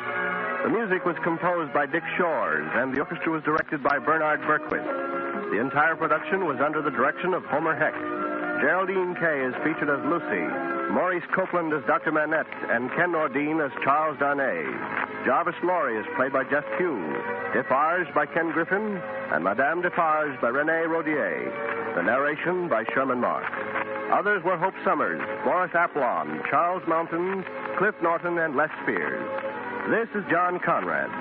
And this program comes to you from Chicago and is a presentation of the National Broadcasting Company and its affiliated independent stations.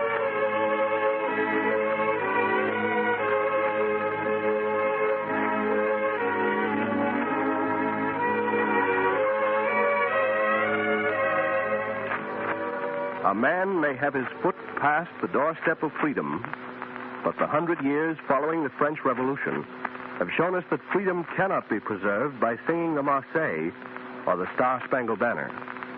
Survival of our rights and freedoms requires that each of us carry out to his fullest ability the citizen. Freedom is everybody's business. This is NBC, the National Broadcasting Company.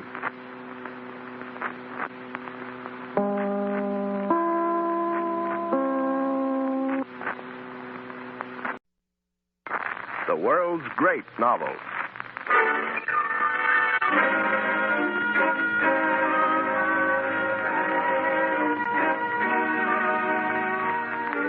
The NBC University of the Air presents the fourth and final episode in its dramatization of Charles Dickens' A Tale of Two Cities, another in its series of books that live the world's great novels.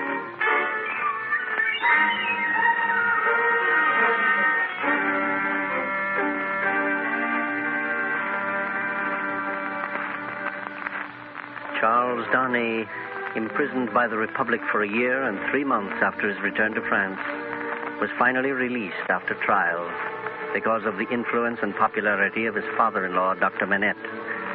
But within a few hours, he has been arrested again to be held for trial the next day, denounced by people of the quarter of Saint-Antoine in Paris.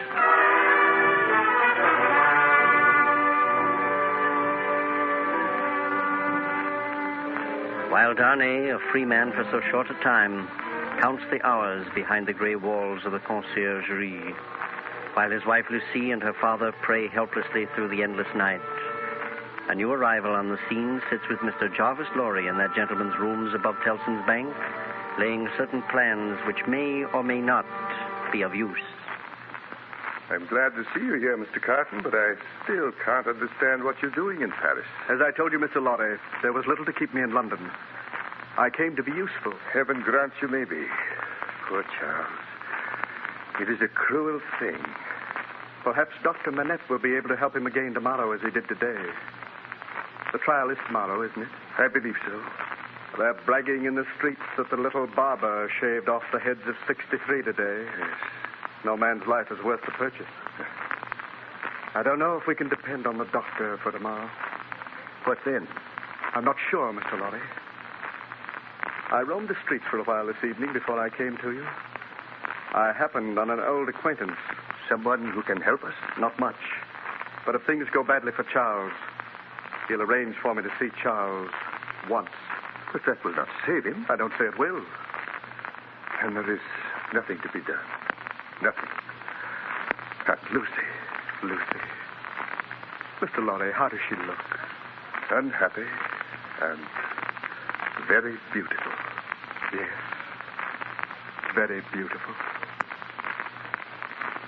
Yours is a long life to look back on, Mr. Lorry. 78 years. If you could say in your heart tonight, I have earned the love and respect of no one. I have done nothing good to be remembered by. Your 78 years would lie heavy on you, would they not? I think they would, Mr. Carton. But why should you think of this? You're young. Yes, I'm young. But my kind of youth doesn't lead to age. Enough of me. Where's my coat? Where are you going, Mr. Carton? Who knows? I shall be at the court in the morning. And may it be a happier day than this.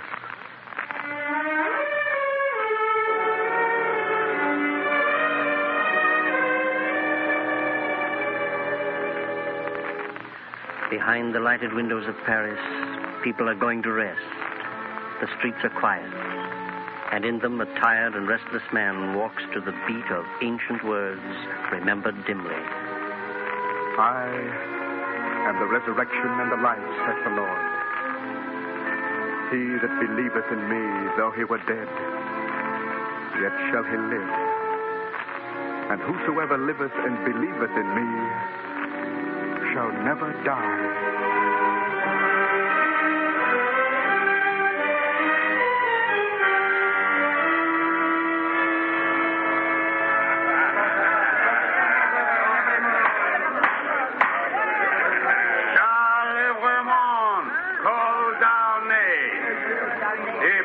Prosecutor will read the accusation. Charles Evremond, called Darnay, is indicted as a suspicious and denounced enemy of the Republic, an aristocrat and member of a family of tyrants. By whom is the accused denounced? By three voices. Ernest Defarge, wine vendor of Saint Antoine. By Therese Defarge, his wife. By Alexander Manette, physician. This is a fraud. The accused is the husband of my daughter. Where is the man who said I denounce him? Your duty is to the Republic, Citizen Manette. Be silent and hear what follows. I call the witness, Ernest Defarge. Ernest Defarge! Ernest Defarge! Citizen Defarge, you will tell the court what you know of the past history of the citizen Dr. Manette. I was his servant long ago. I was only a boy when he was in prison. He was released in my care after 18 years. Out of his mind and half dead. You did good service at the taking of the Bastille, citizen. I believe so. My husband was the best patriotaire. Everyone knows it. Citizen Defarge, inform the tribunal what you did that day in the Bastille. I knew that the doctor had been kept in a cell numbered 105, North Tower. I examined that cell. I found a written paper hidden behind a stone in the chimney. Here is the paper. It is in the writing of Dr. Manette. The public prosecutor will read the paper. I, Alexander Manette, unfortunate physician, write this in my cell in the Bastille during the last month of the year 1767. I write under every difficulty, hoping that some hand may find it when I and my sorrows are dust. In the third week of December, in the year 1757, I was walking by the Seine on a cloudy night when a carriage passed me and stopped just ahead. By the time I came up with it, two men wrapped in cloaks had gotten out. You are Dr. Manette? I am? We have been to your residence and were told that you might be walking this way. Will you please enter the carriage? May I know who does the honor to seek me? And what is the nature of the case? Your clients are people of condition. You will know the nature of the case when you see it. Will you enter the carriage?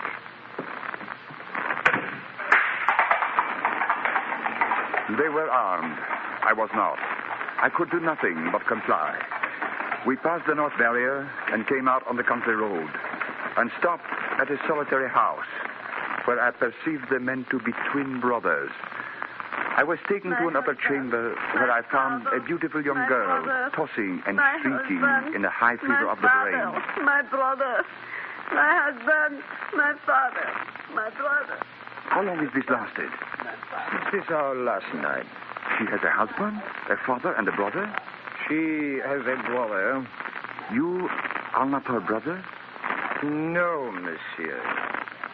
I gave the girl a sedative and sat down by the side of the bed with the two brothers watching me. After perhaps half an hour, I was informed that there was another patient. One of the brothers led me back to a back room, a kind of loft, and I found there a young peasant boy dying of a wound. Monsieur, how has this been done? Crazy young dog. He forced my brother to draw on him.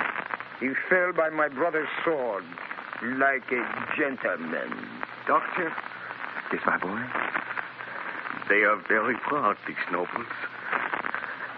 They plunder us, beat us, kill us. But we have a little pride left, too. Have you seen her? Yes. My sister? she was a good girl, Doctor. She was betrothed to a good man, too. A tenant of his. This man here. We were all tenants of his. She married, and in a few weeks, that man's brother saw her.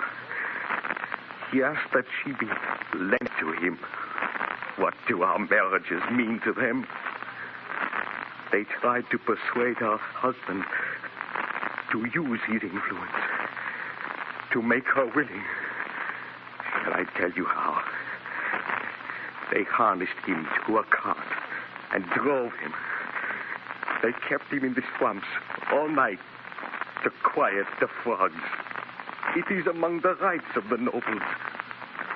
But he was not persuaded. They took him out of his harness one day, and he died in her arms. Nothing could have held life in the boy but his determination to tell all his wrongs. He held back death with his clenched right hand, which covered his wound. They took my sister away, and my father's heart burst. There was no one left but my younger sister. I took her away, far away, where they'll never find her. And then I came here. I found a brother. Lift me up, Doctor. My boy. Lift me up. Where is he? He is not here. But you are here, Marquis. You are here. In the days when these things are to be answered for, I summon you and yours to the last of your bad race to answer for them. I mark you with a cross of blood. His finger was raised for an instant, and then I laid him down, dead, and returned to my other patient, the girl. I repeated the medicines I had given her, and sat waiting there a day and a night, but I had no hope for her. Sometimes the Marquis would come into the room. Is she dead? Not yet, but she will die. Doctor, when I found my brother in difficulty with these hands, I recommended you. You are a young man with your fortune to make. You know, of course, that these things are to be seen and not spoken of. Do you honor me with your attention, Doctor? In my profession, monsieur, the communications of patients are always held in confidence. My patient lingered for a week. I could not learn her name. She only shook her head on the pillow and kept her secret. At last, she died. The two brothers offered me money, which I refused, and I was taken back to my home. Wishing to relieve my mind, with little hope that the matter would ever be heard of, I determined to write a letter to the minister, telling him what I had seen. I delivered my letter to the minister, and that night a man rang at my gate. An urgent case in the Rue Saint-Honoré. He had a coach in waiting, and it brought me here to this prison, to my grave. If it had pleased God to put it in the hearts of those two brothers, or these frightful years, to bring me any news of my dear wife, for my little Lucie, I might have thought that he had not quite abandoned them. But it is not so. And them and their descendants, to the last of their race, I, Alexander Manette, in my unbearable agony, denounce to the times when these things shall be answered for. I denounce them to heaven and to earth. Hear me, citizens! The citizeness Defarge would see. I will tell the tribunal my secret. What I have hidden all these years. I was not born among the fishermen of the seashore, as my husband believed. I was carried there by my brother. I am am that younger sister of that boy who was killed by every moment. That boy was my brother. That girl was my sister. Those dead are my dead. They summons to answer for those things descend to me. Answer summons for me, citizens. Answer!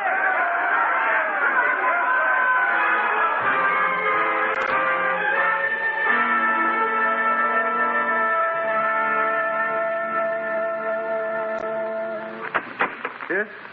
Oh, it's you, Mr. Lorry. Dr. Manette not back yet, Carton. No sign of him. What can he be doing until midnight? He had many people to go to. This absence is better than bad news. I fear the news will be bad no matter what he does. Manette, at last. Were you able to... Where is it? I must have it. Where is it? Where is it? My workbench. My shoes. What have they done with my work? What have they done? Small wonder he's lost his mind again after today. That's the last chance gone. And not much of a chance at that. We'd better take him to Lucie. Yes, we'll have to. But first, I want you to promise me something, Mr. Lorry. What is it? You're not to ask any questions. Just listen. And promise to do as I say. Say on. The pigs. Let me look in the doctor's coat. What have you done with them? Oh, yes. Here it is, thank God. What is it? They're not here. Just a moment. Here. Take this certificate of mine. It's my pass to leave the city. Sydney Carton, Englishman. Keep it for me until tomorrow. Now, take this paper of Dr. Manette's. It's another pass for him and his daughter and her child, you see? Yes, yes. Put it away with mine and your own. It's good until it's recalled. But it may be recalled at any moment. They're not in danger. They're in great danger. Madame Defarge is going to denounce them, too. What? How do you know? I went to the wine shop after the trial today. I pretended not to know any French. They didn't bother to keep still in front of me. I heard the words from Madame's own lips. Heaven save them. You will save them, Mr. Lorry. But how? I'm going to tell you. You have money. You can buy the quickest means of travel. Have your coach and horses ready to start at 2 p.m. tomorrow. It shall be done. Go to Lucie tonight. Tell her everything depends on her leaving Paris with you at the exact hour. Have the coach here in the courtyard. The moment I get there, take me in and drive away. I'm to wait for you under all circumstances. You have my certificate, remember? Keep my place in this field and then for England. Promise me that nothing will make you change this course.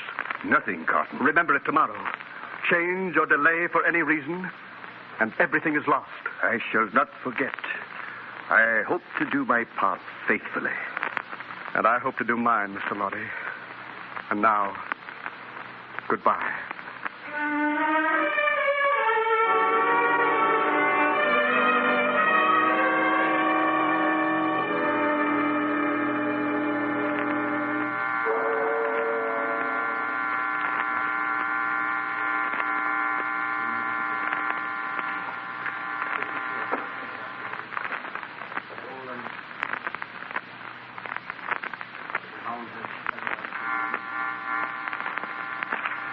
And through those halls of death, Sydney Carton walked with her old acquaintance. Darnay is in a cell alone, I hope, Mr. Barsad. Don't use that name. You want me head to roll off? Better yours than many that will, Mr. Barsad. But you're right. I have need of you. This business is risky enough as it is. I don't know why I agreed to it. You had no choice, as you'll remember. Your head would roll for certain were I to tell the Republic that you were once a paid spy of the English government. Enough of that, will you? I'm doing my part, ain't I? Here's the cell. Go in alone. Now remember, time is short. Yes. Who's there? I can't see. Quiet, Darnay. It's I, Sydney Carton. Carton? The last man on earth? You're not a prisoner. No, I have influence with one of the turnkeys. He brought me here. I bring a request from your wife. What is it? You have no time to ask me what it means. You must only do as I say. Take off your boots. My boots? Yes, your boots. Take them off and put mine on. Carton. Hurry. Now, the cravat. Come along. Carton has no escape from this place. He will only die with me. But I asked you to escape. Take my coat and give me yours. This is madness. Do I ask you to pass the door? Now, shake your hair out, as mine is. Carton, others have tried. It has always failed. I implore you. There are pen and paper on the table. Is your hand steady and to write? It was when you came in. Quick, then. Right as I dictate. Hurry, my friend. All right, If you will remember. If you will remember. The words that passed between us long ago. You will understand this when you see it. You do remember them, I know. It is not in your nature to forget. I am... Why are you stopping? Have you written to forget? Yes. Is that a weapon in your hand? Well, no, I'm not armed. What is that in your hand? That claw? You shall know in a moment. Right on. I am thankful that the time has come when I can prove them. That I do so is no subject for regret or grief. What vapor is that? Vapor? Something that crossed my face. Nothing. Take up the pen and finish. Hurry! Write! If I had done otherwise than I now do, I should but have had so much the more to answer for. Have you got that? Yes, Carton. I can write no more. My head... Carton. Quiet now, will you? Let go. So. You out there. Enter. Come quickly. You put him out for sure. Now look at the two of us. Do you think you're taking any risk? There's no risk. Now get help and take me to the coach. Take you? Him, man. Him I've exchanged with. Call help quickly. We will then. Help here. Come lend a hand. You won't betray me? Haven't I sworn vows enough? Take him to the courtyard of Tellson's. Put him in the carriage and tell Mr. Lorry to remember his promise. That's all. The ball is coming. Oh, now. What has happened to this one? His friend every morning has drawn a prize in the lottery of Saint-Guillotine. So it affects him. That's like a good patriot. The good patriot needs fresh air. Let's get him out. Well, here you go, citizen. The time is short, every morn. The hour is 3. I know it well. Be careful of my friend and leave me.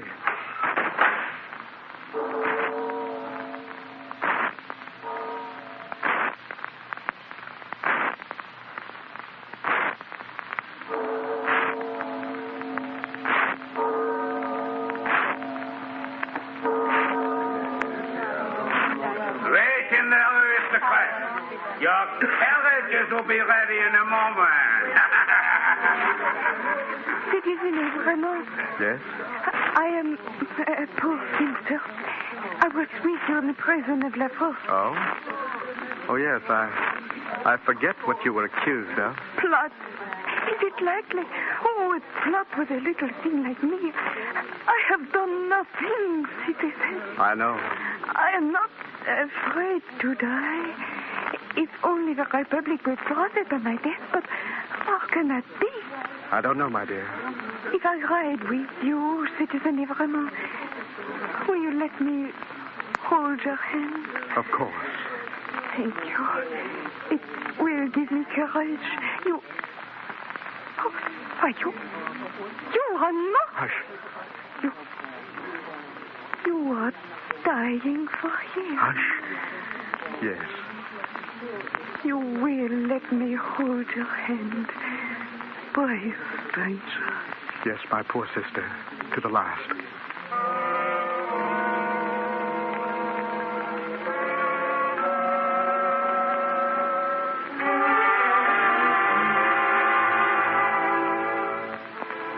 In the streets, there is the sound of the rolling tumbrils, and every rumbling turn of the wheels is another second gone, another foot closer to death. Through the throngs of the populace who have come to watch death do his work. And in the front row of the throng, in the seat she always occupies, Madame Defarge's knitting is waiting for her. But Madame Defarge is elsewhere employed. She stands in rooms but lately emptied in flight by certain enemies of the Republic whom she is preparing to denounce.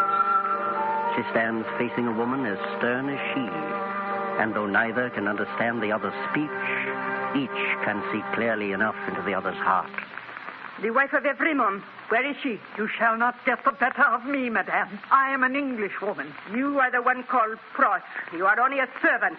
My business is not with you. I'll keep you standing there a while. Depend on it. It will do her no good to hide. Go tell her that I wish to see her. At once, do you hear? The longer I keep you here, the farther away my ladybird is getting. I'll not leave a hair on your head if you lay finger on me. You poor wretch. What are you worth? Citizen Doctor! Wife of every monde, child of every monde. Anyone but this miserable fool. Answer the Citizen Estefage. Call as loud as you will, madame. Call away. Let me look in that room behind you. Keep back. If they're gone, they can be brought back. As long as I can keep you here. I'll tear you to pieces. But I'll have you from that door. Heaven give me strength. Give me... Oh, you English fool. I'm stronger than you. Bless heaven. I can hold you. Gun here. If I get the gun, I will one of us die. I will one of us. And the smoke cleared and passed out on the air in the stillness with the soul of the furious Madame Defarge, who lay lifeless on the ground.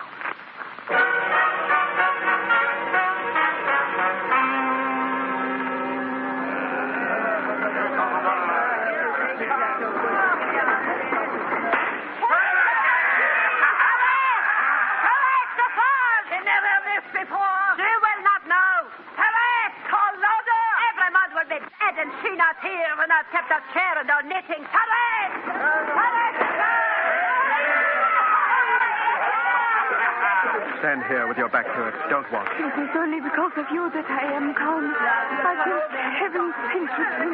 Oh, you to me. Keep your eyes on me, dear I child. shall know nothing. If only they will be quick. They will be quick. Don't be afraid. Let me ask you one question. It troubles me. Tell me what it is. I have a cousin whom I love dearly. She lives in this off country. She knows nothing at all of this. It is better so.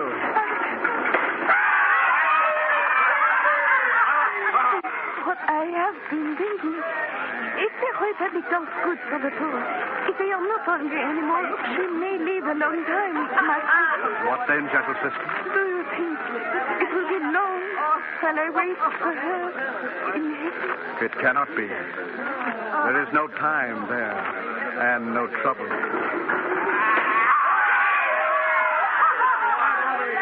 You scoundrel. I'm so ignorant. Is it time? No. It is time.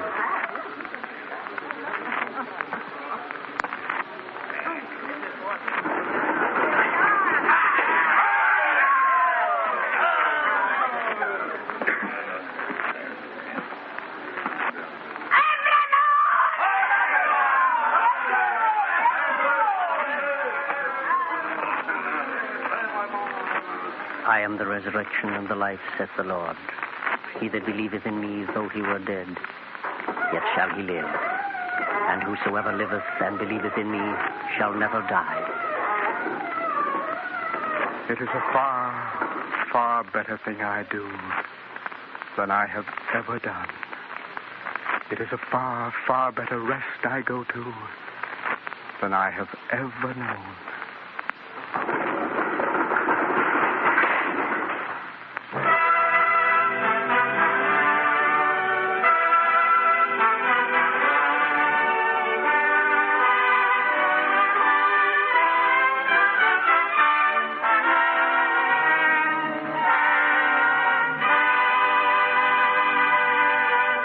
A Tale of Two Cities by Charles Dickens is one of the world's great novels, brought to you each week by the National Broadcasting Company.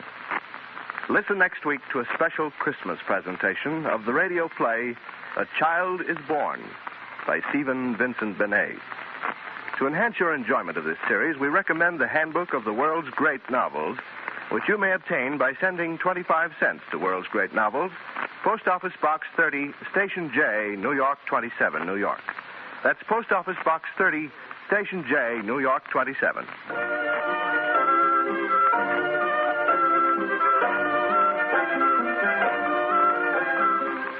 A Tale of Two Cities was adapted for radio by Clarence A. Ross.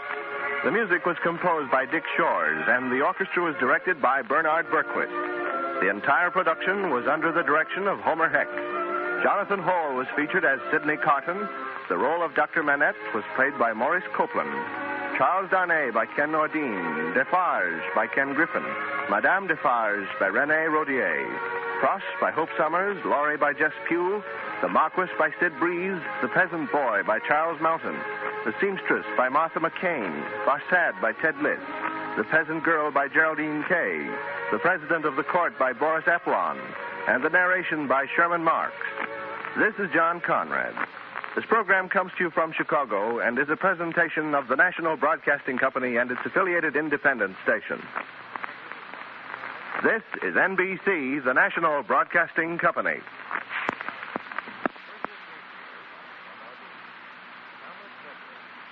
And so the story ends, as all great stories must, not in triumph, but in transfiguration.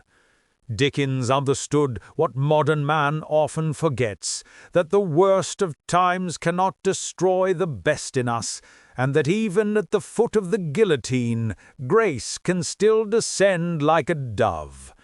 The Revolution sought to remake the world by force. Dickens remade it by faith. This has been A Tale of Two Cities, told again by world's great novels, and heard again by hearts still searching for courage in a divided world. You have been listening to Chesterton Radio, where every great novel becomes a parable of eternity.